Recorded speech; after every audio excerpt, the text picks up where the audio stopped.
안녕하십니까. 나를 깨워주는 7분. 오늘은 4월 23일 금요일입니다. 오늘 함께 나눌 말씀은 출애굽기 10장 21절에서 29절까지입니다. 주님께서 모세에게 말씀하셨다. 너는 하늘로 팔을 내밀어라. 그러면 손으로 더듬어야 다닐 만큼 짙은 어둠이 이집트 땅에 덮을 것이다. 모세가 하늘에다 그의 팔을 내미니 이집트 온 땅에 사흘 동안 짙은 어둠이 내렸다. 사흘 동안 사람들은 서로 볼 수도 없었고 제자리를 뜰 수도 없었다. 그러나 이스라엘 자손이 사는 곳에는 어디에나 빛이 있었다. 바로가 모세를 불러들여서 말하였다. 너희는 가서 주께 예배하여라. 그러나 너희의 양과 소는 남겨두고 너희의 아이들만 데리고 가야 한다. 모세가 대답하였다. 임금님도 우리의 주 하나님께 바칠 희생 제물과 번제물을 우리에게 더 보태주셔야 합니다. 우리는 우리의 집짐승을 한 마리도 남겨두지 않고 다 몰고 가겠습니다.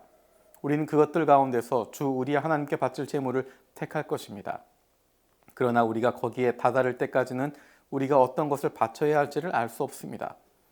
주님께서 바로가 고집을 부리도록 하셨으므로 바로는 여전히 그들을 내보내지 않았다. 바로가 모세에게 소리쳤다. 어서 내 앞에서 썩 물러가거라. 다시는 내 앞에 얼씬도 하지 말아라. 네가 내 앞에 다시 나타나는 날에는 죽을 줄 알아라. 모세가 말하였다.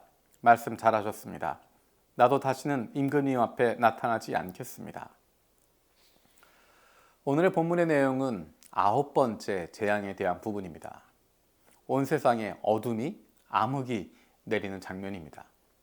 어떻게 이집트 온 땅에 암흑이 내렸는지, 어둠으로 가득 찼는지, 어떤 학자는 모래바람이라고 이야기하기도 하고 어떤 학자는 흙구름이라고 이야기하기도 합니다.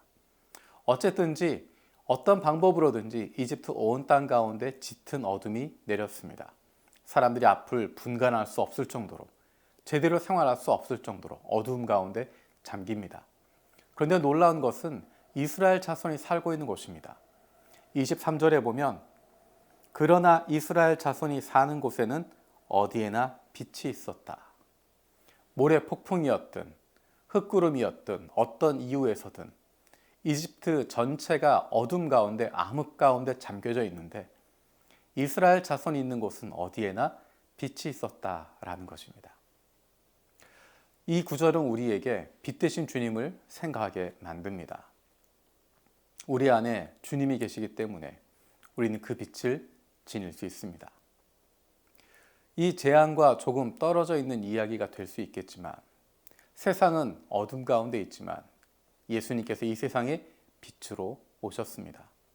저와 여러분들은 어둠 가운데 있었던 사람들입니다. 단순히 시각적으로 캄캄하다라는 것이 아니라 인생이 캄캄한 존재들이었습니다. 인생이 캄캄하고 어둠 가운데 있었고 흑암 가운데 있었던 존재들입니다. 보고 있다고 생각하지만 볼 수 없는 것이고 손으로 겨우겨우 더듬어야 알 수 있을 정도로 어둠 가운데 있었는데 그것을 깨닫지 못하고 있었습니다. 그런데 빛 대신 주님께서 우리 가운데 오셔서 우리에게 그 빛을 주셨습니다. 더 이상 우리는 어둠 가운데 속하지 않았다 말씀하십니다. 하나님의 자녀들은 어둠 가운데 속하지 않고 빛 가운데 있는 사람들입니다. 빛으로 행하고 있는 사람들입니다. 다른 이야기로 하면 하나님의 자녀들은 빛 가운데 있는 사람입니다. 빛을 사랑하고 빛 가운데서 거하고 있는 것입니다. 그 안에는 어둠이 있을 수 없습니다. 왜냐하면 빛이 있으면 어둠은 사라질 수밖에 없기 때문입니다. 여전히 하나님의 자녀라고 이야기하고 하나님의 백성이라고 이야기하지만 어두움 가운데 거하기를 좋아하고 암흑 가운데 숨기를 원하고 내가 드러나기를 나타나기를 원하지 않고 감추려고만 하는 것, 어둠 속에 숨는 것을 좋아하고 암흑 속에서 아무도 모르게 무엇인가 하기를 원하는 삶을 살아가고 있다면 빛 대신 하나님과 관계없는 사람일 수 있습니다. 빛 대신 하나님의 자녀들은 빛을 사랑하고 하나님 앞에서 살아가게 되어져 있습니다. 어둠을 멀리하고 암흑을 멀리하게 되어 있습니다. 왜냐하면 하나님께서 우리를 그렇게 불러주셨기 때문입니다.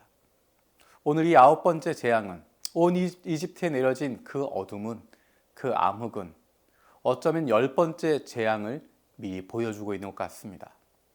이제 더 이상 희망이 없는 모습, 더 이상 앞이 보이지 않는 모습.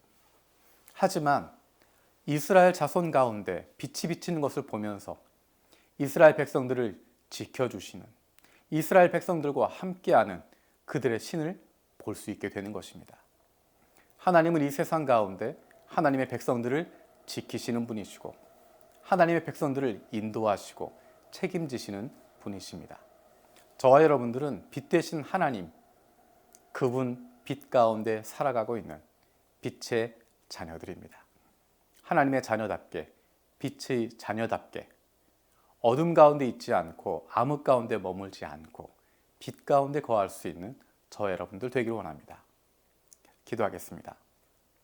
살아계신 하나님 감사드립니다. 온 이집트가 암흑에 잠겼지만 어둠 속에 있었지만 이스라엘 자손이 있는 곳은 어느 곳에나 빛이 있었다고 하는 것 기억합니다. 우리가 바로 빛 되신 하나님의 자녀들임을 기억합니다. 빛 되신 하나님의 자녀이고 하나님의 백성이기 때문에 어둠 가운데 거하지 않게 하시고 우리의 마음 속에서도 어둠을 향해서 암흑을 향해서 가고자 하는 마음이 사라지게 하여 주셔서 늘 빛 되신 주님 안에 거할 수 있는 빛의 자녀들 되게 하여 주시옵소서. 감사드리고 예수님의 이름으로 기도드립니다. 아멘. 오늘 하루도 우리를 빛 가운데 인도하신 하나님, 그분을 닮아서 빛의 자녀로 살아갈 수 있는 저와 여러분 되길 원합니다. 고맙습니다. 하나님의 택하신 거룩한 자녀